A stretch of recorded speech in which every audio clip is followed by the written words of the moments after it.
সাত সকালে মর্মান্তিক ঘটনা। প্রতিদিনকার মতো ঠাকুর পুজোর ফুল তুলতে গিয়ে বিষধর সাপের কামড়ে মৃত্যু হলো এক নাবালিকা স্কুল ছাত্রীর। ঘটনাকে কেন্দ্র করে চাঞ্চল্য পূর্ব বর্ধমানের মেমারির বীরেপলতা এলাকায়। গুরুতর জখম অবস্থায় ছাত্রীকে নিয়ে আসা হয় কালনা মহকুমা হাসপাতালে। সেখানেই চিকিৎসকরা মৃত বলে জানান।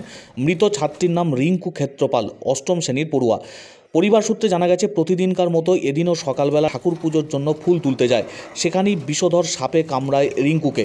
গুরুতর জখম অবস্থায় নিয়ে আসা হয় কালনা মহকুমা হাসপাতালে। নিয়ে আসার পথেই মৃত্যু হয় ওই নাবালিকা স্কুল ছাত্রীর বলে জানিয়েছেন পরিবারের সদস্যরা। এমনকি বিষধর সাপটিকেও ধরে নিয়ে আসেন পরিবারের সদস্যরা। গোটা ঘটনাকে কেন্দ্র করে হতবাক পরিবার পরিজন, কান্নার রোল এলাকার মানুষজনের মধ্যে। বিষধর সাপের কামড়ে মৃত্যু হলো অষ্টম শ্রেণীর এক নাবালিকা স্কুল ছাত্রীর। ময়নাতদন্তের পর দেহ তুলে দেওয়া হবে পরিবারের হাতে।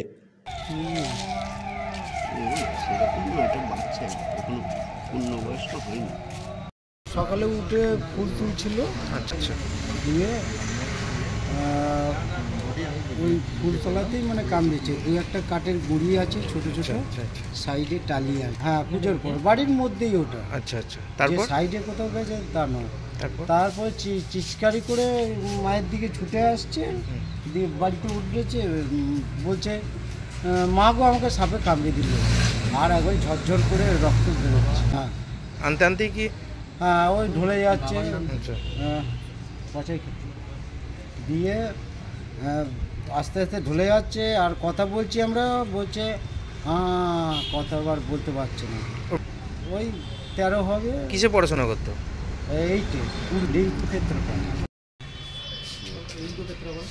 রিঙ্কু ক্ষেত্র বিরুয়া আমার বন্ধুর মেয়ে, ভাইজি। ঘটনাটা সকালে ঘুম থেকে উঠে ঠাকুর পুজো যেমন নিত্যদিন দেয় সেভাবে গিয়েছিল ফুল তুলছে।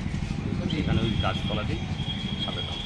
ওখানে মারা যায় না, হাসপাতালে আনতে আনতে রাস্তাতেই সাপটাও নিয়ে আসা হয়েছে। সাপটাও রয়েছে ওটা গোপরে পাশের বাড়ি। তাহলে সাপটাকে নিয়ে যে দাওয়া করে দেবো বীরেপলতা। আচ্ছা, তো আমার পাশের বাড়ি ভাইজি হয়।